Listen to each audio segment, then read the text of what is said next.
জয় জয় শ্রী সীতারাম, জয় জয় শ্রী বাগেশ্বর ধাম মহারাজ। নমস্কার দর্শক বন্ধুরা, আমাদের চ্যানেলের নতুন একটি ভিডিওতে আপনাদের সকলকে স্বাগত জানাই।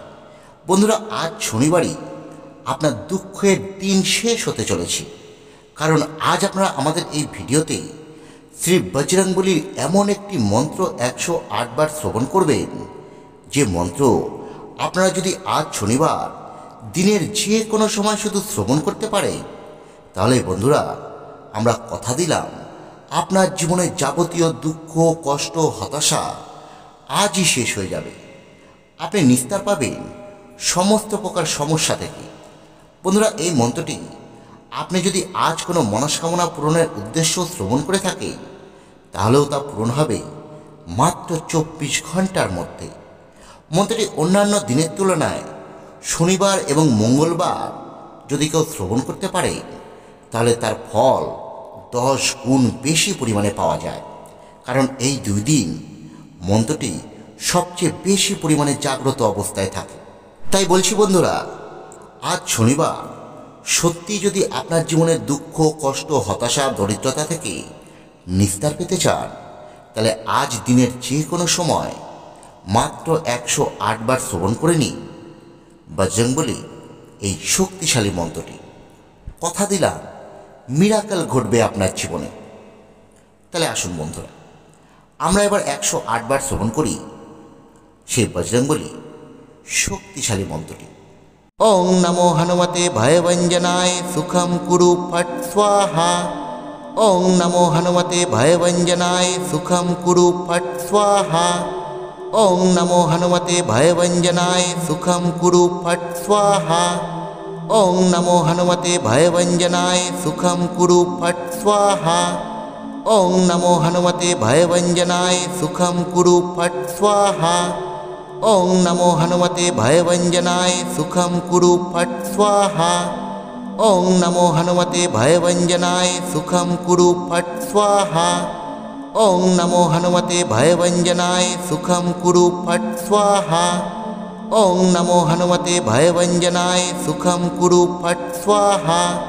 ওং নমো হনুমতে ভয়ভঞ্জনায় সুখম কুরু ফট স্বাহা। ওং নমো হনুমতে ভয়ভঞ্জনায় সুখম কুরু ফট স্বাহা। ওং নমো হনুমতে ভয়ভঞ্জনায় সুখম কুরু ফট স্বাহা। ওং নমো হনুমতে ভয়ভঞ্জনায় সুখম কুরু ফট স্বাহা। ওং নমো হনুমতে ভয়ভঞ্জনায় সুখম কুরু ফট স্বাহা। ওং নমো হনুমতে ভয়ভঞ্জনায় সুখম কুরু ফট স্বাহা। ওং নমো হনুমতে ভয়ভঞ্জনায় সুখম কুরু ফট স্বাহা। ওং নমো হনুমতে ভয়ভঞ্জনায় সুখম কুরু ফট স্বাহা। ওং নমো হনুমতে ভয়ভঞ্জনায় সুখম কুরু ফট স্বাহা।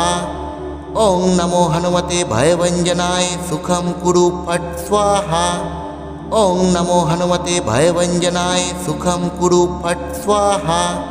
ওং নমো হনুমতে ভয়ভঞ্জনায় সুখম কুরু ফট স্বাহা। ওং নমো হনুমতে ভয়ভঞ্জনায় সুখম কুরু ফট স্বাহা। ওং নমো হনুমতে ভয়ভঞ্জনায় সুখম কুরু ফট স্বাহা। ওং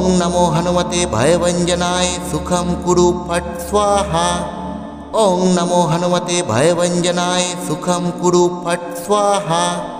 ওং নমো হনুমতে ভয়ভঞ্জনায় সুখম কুরু ফট স্বাহা।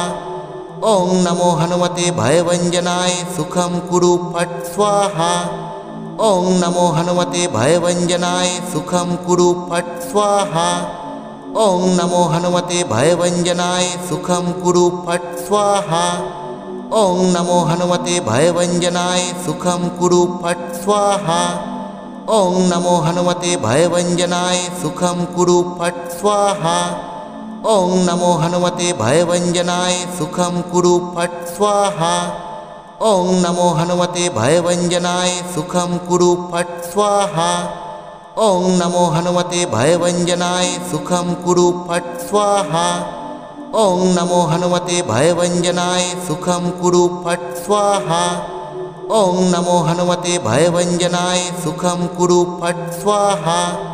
ॐ नमो हनुमते भयभञ्जनाय सुखं कुरु फट् स्वाहा।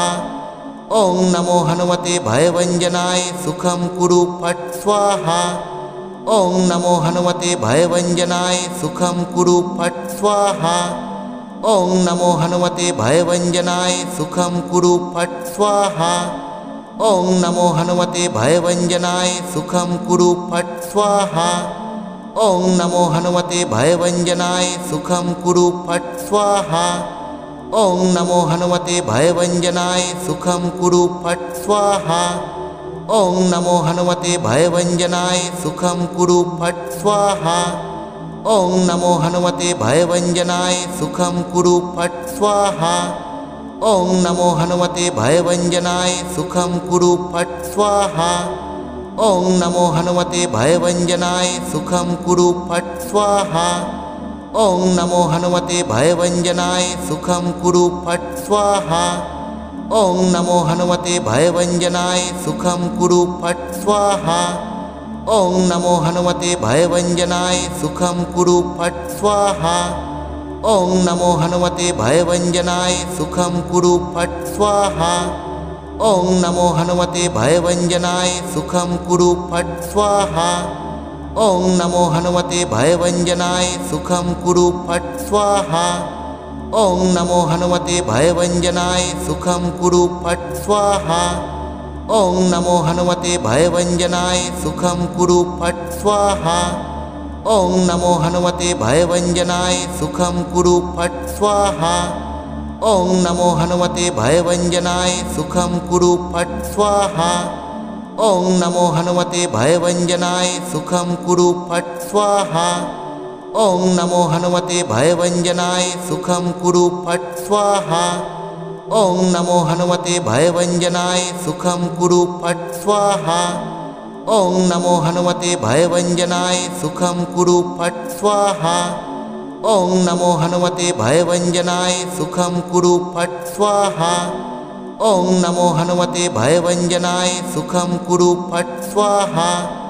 ॐ नमो हनुमते भयभञ्जनाय सुखं कुरु फट् स्वाहा।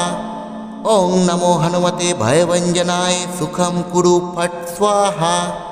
ॐ नमो हनुमते भयभञ्जनाय सुखं कुरु फट् स्वाहा। ॐ नमो हनुमते भयभञ्जनाय सुखं कुरु फट् स्वाहा। ॐ नमो हनुमते भयभञ्जनाय सुखं कुरु फट् स्वाहा। ॐ नमो हनुमते भयभञ्जनाय सुखं कुरु फट् स्वाहा। ॐ नमो हनुमते भयभञ्जनाय सुखं कुरु फट् स्वाहा। ॐ नमो हनुमते भयभञ्जनाय सुखं कुरु फट् स्वाहा। ॐ नमो हनुमते भयभञ्जनाय सुखं कुरु फट् स्वाहा। ॐ नमो हनुमते भयभञ्जनाय सुखं कुरु फट् स्वाहा। ॐ नमो हनुमते भयभञ्जनाय सुखं कुरु फट् स्वाहा। ॐ नमो हनुमते भयभञ्जनाय सुखं कुरु फट् स्वाहा। ॐ नमो हनुमते भयभञ्जनाय सुखं कुरु फट् स्वाहा। ॐ नमो हनुमते भयभञ्जनाय सुखं कुरु फट् स्वाहा। ॐ नमो हनुमते भयभञ्जनाय सुखं कुरु फट् स्वाहा। ॐ नमो हनुमते भयभञ्जनाय सुखं कुरु फट् स्वाहा। ॐ नमो हनुमते भयभञ्जनाय सुखं कुरु फट् स्वाहा। ॐ नमो हनुमते भयभञ्जनाय सुखं कुरु फट् स्वाहा। ॐ नमो हनुमते भयभञ्जनाय सुखं कुरु फट् स्वाहा।